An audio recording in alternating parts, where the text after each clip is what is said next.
have a whole bunch of questions for Mike. Okay. First of all, to be a member of the perceived most hated band in the world. Yeah. To selling out every arena you play in and selling millions of albums, that must fuck with your head. In a lot of ways. If you take it too seriously, it will, because it's like cognitive dissonance, right? This perceived most hated thing. I think that's just because negativity is louder than positivity. Hate will always get more play than love, and that's just how it goes. So, so if you compare that perceived hate you're talking about with the numbers, someone's full of shit. Someone's way full of shit. Yeah, absolutely. Next question I got to ask you. Okay, you worked with my favorite producer of all time, Mutt Lange, on Dark Horse. Now, there's not a lot of information out there in regards to how that entire process happened and how you worked with Mutt and what it was like working in the studio with him. How did Nickelback go from just being Nickelback and then completely elevating the game and being produced by, in my mind, the greatest producer of all time? Yeah, the guy, he was a legend to us. That's why we were reaching out to him. And it was just really, it's really kind of funny, because a lot of the things that we did in the studio prior to meeting Mutt was things that we learned from listening to albums that he had produced. And we had, kind of in a way taken ourselves to Mutt school before we met Mutt, and learned some of those things, some of those production techniques that he uses, and had incorporated them on our records. And it was just a complete happenstance. I think my brother was in a studio somewhere working on some session. I don't even think it was one of our sessions. I think it might have been a Santana session or something like that. Right.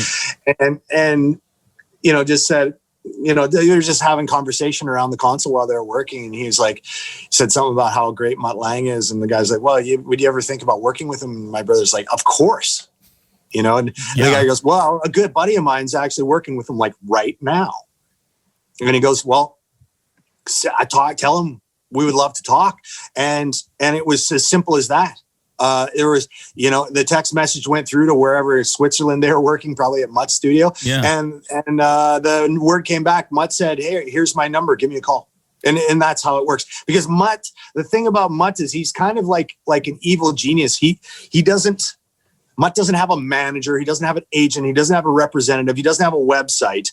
He doesn't even really have a phone number for any prolonged period of time. He's really shadowy. So you don't find him, he finds you, he's an enigma for sure. So when we finally made contact with him, and then my brother went over just to show him a couple of songs over in Switzerland at his studio, it went really good.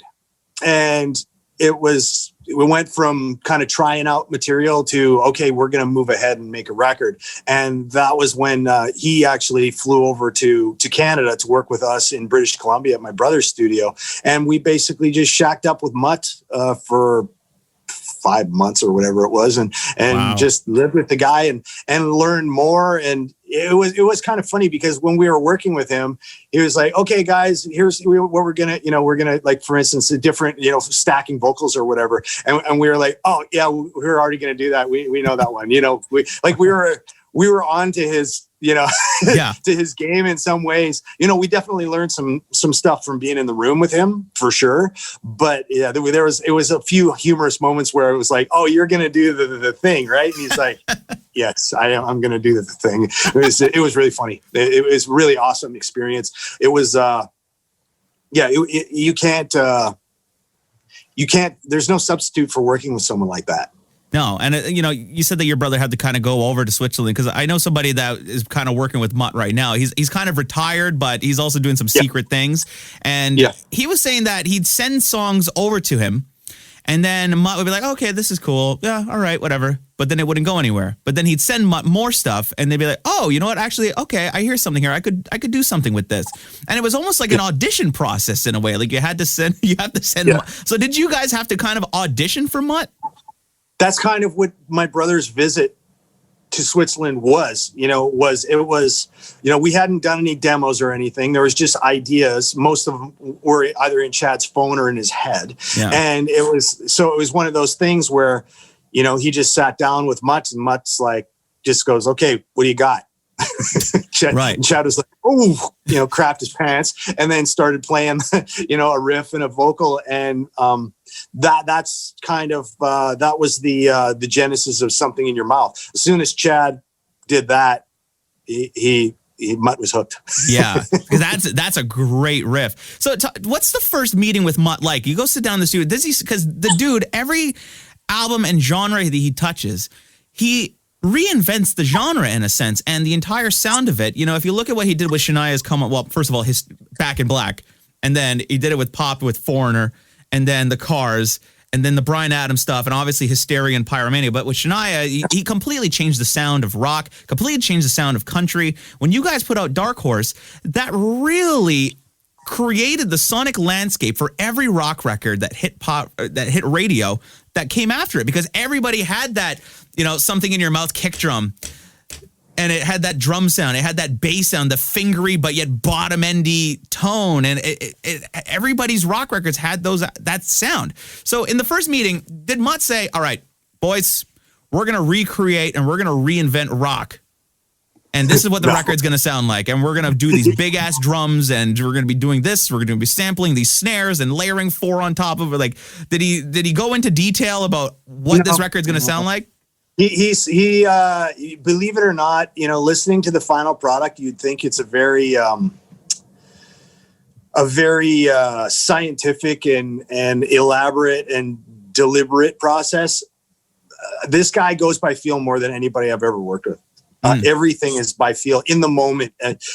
There's no idea he won't explore. That was one thing I found really, really refreshing, where a lot of producers kind of feel like, they've kind of been there, done that, done everything, written everything, know everything. And, sometimes when an out, like a left field idea comes up, it's like, that's never going to work. Forget it. Mutt was not like that. Mutt would try anything. He was fearless with creativity and totally going by feel. That's something that I really admired about the guy, because for as technologically sound as these recordings are, so much of it was more about how it felt than anything else. Interesting. So how many takes did you have to do of bass? Man, that whole take story from like Def Leppard and stuff, we didn't really have, it wasn't really like that. I mean, we played it until it was right, but it didn't take us like, you hear these stories about you taking like 3 months to get a kick drum sound or something. And, and then, the drum takes took like whatever, weeks, we didn't really, that didn't happen for us. Really, I was cognizant of that, but I wasn't scared of it, and it just never happened. Right. It never happened. Like, we worked hard and we got great takes, but it was nothing like that. Like those, the stories I'm talking about. Oh yeah, no, totally. That's why you're asking. That's why you're asking, is because these stories. But, it's absurd. But I don't doubt that those things happen. That just wasn't my experience. No, I totally. I talk about that album because it just sounds so fucking good. You listen to songs like, I'd Come For You, and, the openness of the tracks, and like just how the bass is in its pocket and that acoustic is in its pocket when it comes in the second portion of that first verse, and everything is just perfect on that album.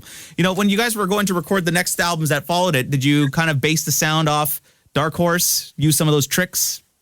That was just that iteration of Nickelback. How that, like I say, it wasn't this concerted effort to sound a certain way. It was just, let's make the best sounding Nickelback record we can make. And that's what we go in and try to do every time. And, with varying degrees of success, right? Yeah, totally. What was your bass rig like on Dark Horse? Because that bass tone to me is just phenomenal. Do you remember? It was all DI. All DI? There really wasn't any. We did one trick. Well, I'll share with you.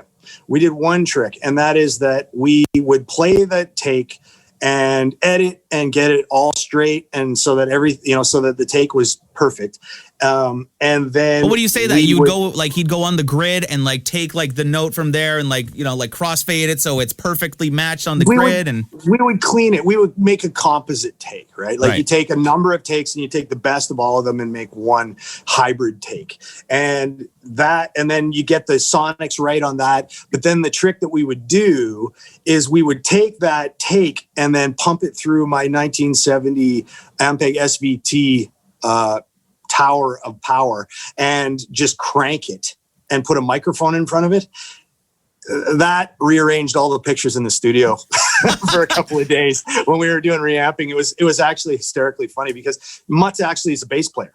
Yeah. And he, so he knew this amp pretty well. It's a pretty famous and well-known thing. And, it's like the old Marshalls, the same situation. Turn it up to 10 and get out of the way and get ready for, a sound like you've never heard before. And this thing, it just roars. I still have it here, in Los Angeles. I moved it with me everywhere I've gone. It's probably the heaviest piece of my life. Oh, jeez. So working with Mutt, though, as a bass player, and he's a bass player, did he elevate your performance game? Yes, he did. He challenged me a lot.